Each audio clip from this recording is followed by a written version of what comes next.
Comme tous les ans à la même époque, Paramount Channel se met aux couleurs du Festival international du film de Cannes. Et qui dit Festival de Cannes dit Gilles Jacob. Vous êtes tout à la fois la mémoire du festival et celui qui a transformé ce qui était un petit festival en événement cinématographique planétaire. Merci infiniment Gilles Jacob d'être avec nous sur Paramount Channel, on est vraiment ravis. Bonjour. Aujourd'hui, on va parler donc de la sélection officielle. Dites-moi, il y a 1800 films à visionner pour retenir finalement une vingtaine de films en compétition. Vous l'avez dit, les 20 meilleurs films au monde. Est-ce que c'est humainement possible? Mais non, justement, c'est un mythe, l'histoire des 1800 films. On vous envoie maintenant très facilement n'importe quel lien, n'importe quel DVD, n'importe quel... En réalité, si vous multipliez 1800 par 2, ça fait un nombre d'heures tel qu'en 2 mois et demi, vous ne pouvez pas les visionner. Qu'est-ce qu'on fait? On a des comités de sélection, français, étrangers, divers, qui vous préparent le travail. Après, vous avez le comité définitif et puis un directeur responsable de la sélection qui seul décide. Et on commence à voir les films, on en voit 5 ou 6 par jour. Au-delà, ce serait beaucoup trop. Ce serait inhumain même. Et puis quand on s'aperçoit qu'un film n'est pas pour Cannes, ben on l'arrête. Alors, on ne l'arrête pas au bout de 2 minutes, mais on est suffisamment expérimenté et professionnel pour l'arrêter quand on pense que vraiment... Il peut arriver qu'on se trompe, qu'un film qui démarre mal devienne beau, mais ça, d'abord, c'est rare, et ensuite, à Cannes, les gens sortent avant même de s'en apercevoir, parce que les gens sont impatients, parce qu'il se passe toujours quelque chose ailleurs. Alors justement, comment on prépare la sélection? Et puis, c'est quoi vraiment les critères? Est-ce que moi, par exemple, je pourrais proposer mon petit film de vacances La Tranche-sur-Mer? J'imagine que non. C'est ce qu'ils font. C'est ce qu'il faut. C'est ce qu'ils font. Non, c'est pas ce qu'ils font. Ah oui, c'est ce que vous recevez. C'est la crème de la crème. C'est les 20 meilleurs metteurs en scène du monde entier.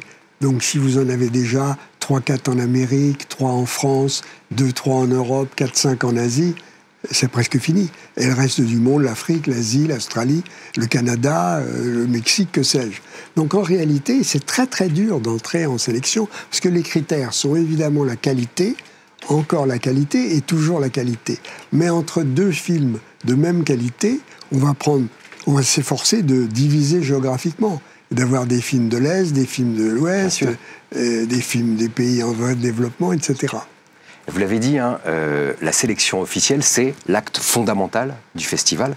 La qualité, forcément, fluctue en fonction des années. Quelles exigences vous aviez-vous en tête pour faire une bonne sélection?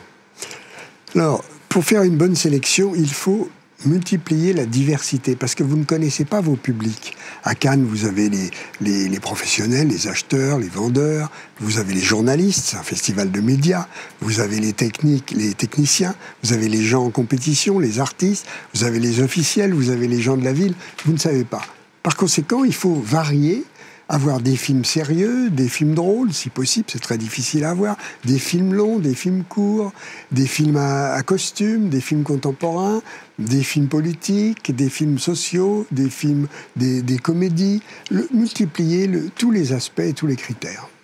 On dit cette année que la sélection, on rappelle, le Festival de Cannes cette année, c'est du 8 au 19 mai, on dit que c'est une des sélections les plus aventureuses. Sous-entendu, il y a peut-être un petit peu moins de réalisateurs qui ont, en tout cas on a fait la critique au festival, qui ont leur rond de serviette. On peut penser à Michael Haneke, Woody Allen ou d'autres, les frères Cohen par exemple. Vous leur répondez quoi? Je leur réponds une chose très simple que j'ai toujours répondu. Il faut savoir ce qu'on veut. Ou bien vous avez des grands metteurs en scène qui ont tourné. Et comme ce sont eux qui font les meilleurs films, très souvent, c'est eux qui sont sélectionnés, on les appelle les abonnés. Les abonnés, toujours les mêmes, etc. Alors, si on les met, on vous dit « Ah, c'est trop facile, c'est pas dur, c'est toujours les mêmes. » Bon. Si, comme cette année, où ils n'ont pas tourné, où on a considéré que c'était pas leur meilleur film, et qu'on met des découvertes, à ce moment-là, ils se cassent pas la tête, ils sont pas fichus d'avoir les grands metteurs en scène. Donc, en fait, les gens ne sont jamais contents. Ce qu'il faut, c'est alterner et avoir un peu des 2 catégories. Parce que vous avez les génies du cinéma, vous avez les grands metteurs en scène, et vous avez les nouveaux venus. Il faut avoir des 3 catégories. Alors, les génies du cinéma, aujourd'hui, il n'y en a pas beaucoup. Donc, il faut les découvrir. Ce sera les génies de demain. Ceux connus ou à connaître, ça se trouve. Et c'est l'objet. Alors, après, on va vérifier si le directeur a bien travaillé ou pas.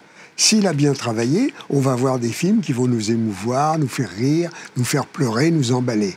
S'il a travaillé moyen, on va dire les films sont trop longs, on s'ennuie, on sort de la salle, c'est pas terrible. Et là, la morosité s'installe, et c'est dramatique pour un directeur de festival. Ah justement, vous l'avez dit aussi, et ça sera notre conclusion, le film d'ouverture donne un peu le là de la sélection. Il y a eu des films qui ont donné une sorte d'atmosphère joyeuse. Je pense à Witness, c'est passé Ridicule de Lecomte aussi, qui a été très bien accueilli. Puis parfois, ça casse, on pense au Grand Bleu ou Fanfan la Tulipe avec Vincent Pérez. Donc ça aussi, c'est très important que le film d'ouverture soit bien choisi. Oui, mais voyez le Grand Bleu, qui s'est très mal passé. Mais ensuite, grâce aux jeunes gens, a tenu 1 an et demi à l'affiche et a été un succès. Ah, ça a été un gros carton. Un énorme succès. Donc en réalité, on l'a aidé involontairement. Alors on a failli le torpiller, mais non. Non, le film d'ouverture doit être quelque chose. C'est au début, les gens arrivent, ils sont tout frais, ils sont contents. Il faut leur donner des fourmis dans les jambes. Le mieux, c'est Hollywood. Les grandes comédies musicales de l'époque. Un bon La La Land et puis c'est parti. La La Land, c'était parfait pour l'ouverture. Bon, ça n'a pas été. Mais voilà, ce genre de film-là, La La Land étant une ressucée des grands succès américains de l'âge d'or de Hollywood. Ouais. On finit sur l'ouverture, ça se passe comme ça sur Paramount Channel. Merci beaucoup Gilles Jacob d'avoir été avec nous sur Paramount Channel et merci à vous de nous avoir suivis. On se retrouve très bientôt et d'ici là, faites-vous une toile.